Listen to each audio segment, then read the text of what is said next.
Le soleil du matin s'était à peine glissé à travers les rideaux lorsque j'entendis les mots qui brisèrent mon cœur.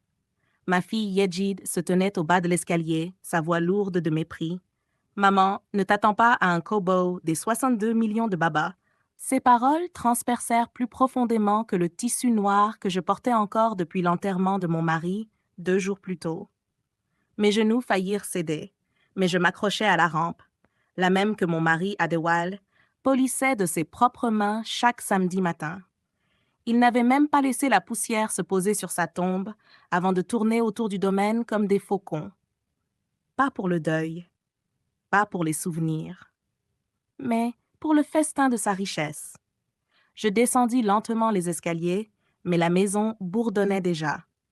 Mon gendre, Kunle, avait rassemblé les cousins dans le salon, distribuant des verres de vin comme si c'était une fête. Ma fille Yejide s'affairait à diriger les gens, désignant les murs et comptant les meubles, comme si elle se trouvait dans une boutique. Ce tableau ira dans notre salon, dit-elle, en décrochant le cadre que mon mari et moi avions acheté lors de notre lune de miel au Ghana. Ce tapis est trop vieux, ajouta Kunle, soulevant le tapis tissé que j'avais apporté de la maison de ma mère à Ibadan. Nous le jetterons quand maman partira. Je restais là à les regarder dépouiller la maison de sa signification, un souvenir après l'autre. Bientôt, mon petit-fils, Toby, entra en sautillant avec un rouleau d'autocollant jaune. Il en colla un sur l'horloge du grand-père, un autre sur le fauteuil de lecture de mon mari, un autre encore sur le buffet qui contenait ma belle vaisselle. Sa sœur, Busy, le suivait, mesurant la salle à manger avec une application sur son téléphone. « Nous allons rénover cet endroit quand elle sera partie, dit-elle en souriant. Personne ne me regardait. Personne ne me demanda même si j'avais mangé. Yejideh se tourna enfin et désigna la chaise pliante dans le coin. « Maman, assieds-toi là. C'est plus confortable pour toi. » Confortable. Il m'avait placée à côté du balai et de la serpillière, comme si j'étais un fardeau à cacher. Je m'assis tranquillement, mangeant du riz jollof froid dans une assiette en carton pendant que des rires éclataient à la table à manger. « Cette maison sent la vieillesse, dit quelqu'un. Un autre répondit. « Nous allons tout changer. La cuisine, les murs, même le jardin. » Kunle leva un verre de champagne. « À l'héritage de Baba, annonça-t-il. Mais depuis le coin, j'entendis un cousin murmurer « et à notre liberté de cette vieille femme ». Les rires secouèrent encore les murs. Ma poitrine se serra, mais je tins fermement ma tasse de thé pour empêcher mes mains de trembler. Ce qu'il ne savait pas, c'est que caché dans la poche de mon pagne se trouvait un document que j'avais gardé précieusement depuis 18 ans. Il pensait que je n'étais qu'une épouse qui préparait la soupe et pliait les vêtements. Il pensait que je n'étais qu'une ombre faible. Il ne connaissait pas la vérité. Il y a 18 ans, lorsque l'entreprise que mon mari avait bâtie s'effondrait, ce n'étaient pas les banques ni les avocats qui l'avaient sauvée, c'était moi. Je m'en souvenais comme si c'était hier. Les créanciers appelaient, la maison était en jeu et mon mari ne pouvait presque plus dormir. Il s'asseyait près de la cheminée, les larmes aux yeux, murmurant « Je suis fini. Les investisseurs veulent une garantie. Je n'ai plus rien. Mais moi, j'avais quelque chose. J'ai vendu le collier en or de ma mère, mes bracelets de mariage, même la terre que j'avais héritée à Abeokuta. Je les ai tous vendus discrètement. Puis j'ai viré l'argent directement sur le compte de son entreprise. Utilise-le, lui ai-je dit. Ne les laisse pas te voir tomber. 2 jours plus tard, les investisseurs signaient. L'entreprise survécut. On l'appela un génie. On ne m'appela rien. Je me souvenais encore d'autre chose. Les nuits où je restais éveillée à rédiger la proposition qui devint la base de leur introduction en bourse. Il arpentait la pièce, inquiet, pendant que je me plongeais dans les chiffres et les projections, rédigeant à la main un plan qui rapporta ensuite des millions. Je l'ai envoyé sous un faux nom. Il le présenta comme le sien. Ils l'applaudirent. Personne ne m'applaudit. Mais moi, je m'en souvenais. Et j'avais gardé la preuve. À l'étage, dans la vieille boîte à linge, j'avais conservé les brouillons de cette proposition, signés du faux nom que j'avais inventé. À côté, un certificat de brevet enregistré à mon propre nom. Je n'avais jamais encaissé les chèques de redevance qui y étaient liés. Je n'avais pas besoin de l'argent. J'avais seulement besoin de la dignité de savoir. Mais maintenant, alors qu'il me traitait de sénile et attendait ma mort, Je savais qu'il était temps.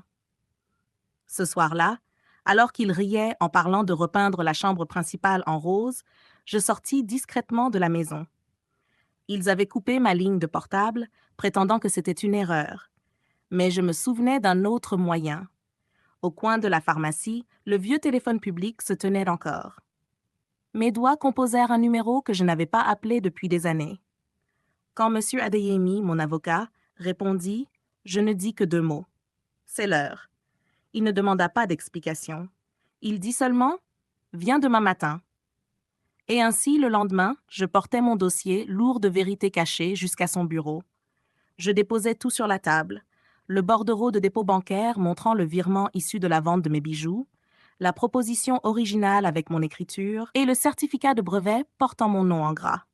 Les yeux de M. Adeyemi s'écarquillèrent. « Vous avez écrit ça ?»« Oui, » répondis-je doucement. Il fit venir un expert en graphologie ce même après-midi. Après 1 heure de comparaison, le verdict fut clair. La proposition était de moi. La propriété intellectuelle était de moi. Les droits et les redevances m'appartenaient. Et pour la première fois depuis des années, je sentis mon dos se redresser. Je dis à M. Adeyemi, « Je ne veux pas tout. » Il me regarda avec surprise. « Que voulez-vous alors ?» Je posai ma paume sur le dossier et répondis doucement, « Je veux retrouver ma voix. » La lecture du testament fut fixée 5 jours plus tard. Et tandis que je préparais de nouveau ma robe noire, je savais une chose avec certitude. Il pensait que j'étais finie. Mais je ne faisais que commencer. Le jour de la lecture du testament arriva comme un orage prêt à éclater. À l'extérieur du cabinet d'avocat, la pluie fouettait les vitres. À l'intérieur, l'air était plus froid qu'une morgue. Ils me placèrent à l'extrémité de la table, sur une chaise pliante, comme si l'humiliation subie dans ma maison ne suffisait pas. Yejide et son mari Kunle étaient assis devant, se chuchotant à l'oreille comme des enfants attendant des bonbons. Mes petits-enfants défilaient sur leur téléphone, prenant des photos des murs de verre. Quand M. Adeyemi, l'avocat, entra, les bavardages cessèrent. Il posa sa mallette, l'ouvrit et appuya sur un enregistreur argenté. La voix fatiguée mais ferme de mon mari emplit l'air. Si ma fille Yeji ou son mari Kunle osent parler mal de leur mère ou la traiter sans respect, déduisez 1 million de Naira pour chaque mot. La pièce se figea. M. Adeyemi sortit une transcription marquée « Pièce A ». Les mots qu'ils avaient prononcés après l'enterrement de mon mari, chaque insulte, chaque rire cruel, chaque murmure, tout capturé par le système de sécurité de la maison. Elle est vieille et inutile. Cette maison pue. Elle mourra bientôt. Prenons vite possession. Elle n'est rien d'autre qu'un fardeau. Ligne après ligne, insulte après insulte, monsieur. Adeyemi les lut à haute voix. Plus ils lisaient, plus leur héritage se réduisait. Les lèvres de Kunle tremblaient. Yejide se couvrit le visage. À la fin, ce qui devait être des millions s'était réduit à presque rien. « Cela ne peut pas tenir », cria Kunle en frappant la table. « C'est de la manipulation. Ma femme est sa seule fille. Elle mérite tout. » Je relevai enfin la tête. Ce n'est pas de la manipulation, c'est son testament. Le silence qui suivit était lourd. Pour une fois, ils entendirent ma voix. Mais M. Adeyemi n'en avait pas fini. Il sortit une grosse enveloppe et en posa soigneusement le contenu sur la table.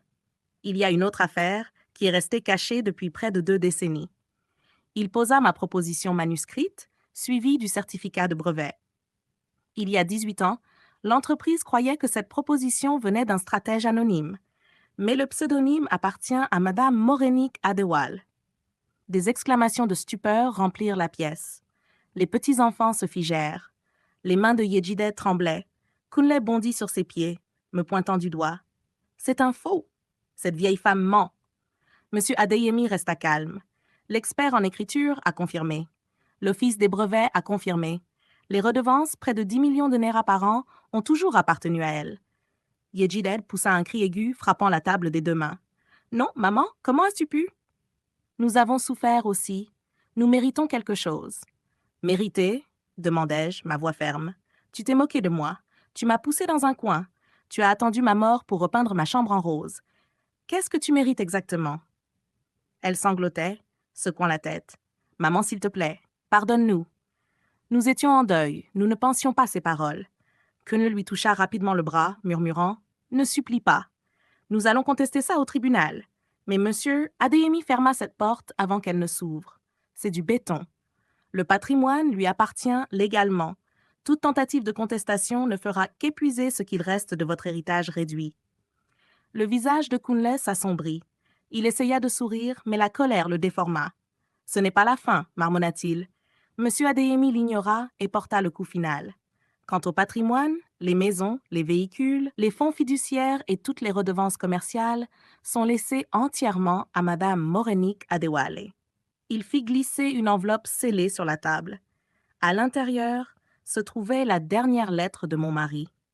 Pardonne-moi pour les années où j'ai laissé ta lumière rester cachée. J'ai toujours su que tu nous avais sauvés.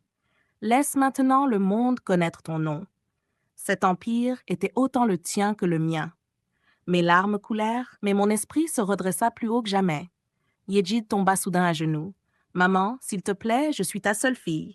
Ne me laisse pas souffrir. Pense aux enfants. » Mais son mari Kunle la releva brutalement. « Arrête de nous ridiculiser, siffla-t-il. » Monsieur Adeyemi referma sa mallette. Réunion levée. Je me levai lentement, ramassai mon dossier et sortis. Pour la première fois depuis des années, personne n'osa me bousculer. Ce soir-là, de retour à la maison, Yejida essaya encore. Elle frappa à ma porte, les larmes coulant sur son visage. « Maman, ne nous mets pas dehors. Nous n'avons nulle part où aller. » Je la regardai longtemps. La même fille qui m'avait dit de ne pas espérer un kobo, la même fille qui riait pendant que ses enfants collaient des autocollants sur mes souvenirs. Je dis doucement, « Tu aurais dû te souvenir que j'étais ta mère avant de m'enterrer vivante. » Le lendemain, l'avis d'expulsion fut délivré. Kunle rageait et menaçait. Il appela de vieux amis, des avocats, cria même dans la cour, mais rien ne les sauva. En une semaine, ils faisaient leurs valises, le visage blême de honte. Les petits-enfants pleuraient, Yejid sanglotait amèrement, mais Kunle jurait entre ses dents jusqu'à ce que les grilles se referment derrière lui. J'arrachais les autocollants un à un. « Celui-ci est à nous, » disait-il. Mais ils se trompaient. Rien n'avait jamais été à eux. Un mois plus tard, je vendis le domaine. Pas par colère, mais pour la paix. J'achetai un pentouse près de l'océan, où les vagues chantaient plus fort que la trahison. Avec les redevances, je créai une fondation pour les femmes comme moi. Des femmes effacées par le silence, des femmes dont la brillance avait été cachée derrière l'ombre des hommes. Sur la porte d'entrée de ma nouvelle maison, je plaçai une enseigne en bois sculpté. Cette maison a été bâtie par un fardeau. Profitez du silence. Et pour la première fois depuis des décennies, le silence m'appartenait. Ils se sont moqués de moi comme de rien, mais je leur ai rappelé que j'étais tout. Ils m'ont enterré sous les rires, mais je me suis relevée dans la vérité. Et quand ils ont cru que mon histoire était finie, j'ai écrit le dernier chapitre avec mon propre nom en or. C'est la fin de cette histoire.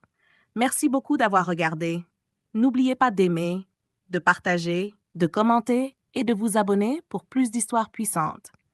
Activez les notifications pour ne jamais manquer la prochaine publication.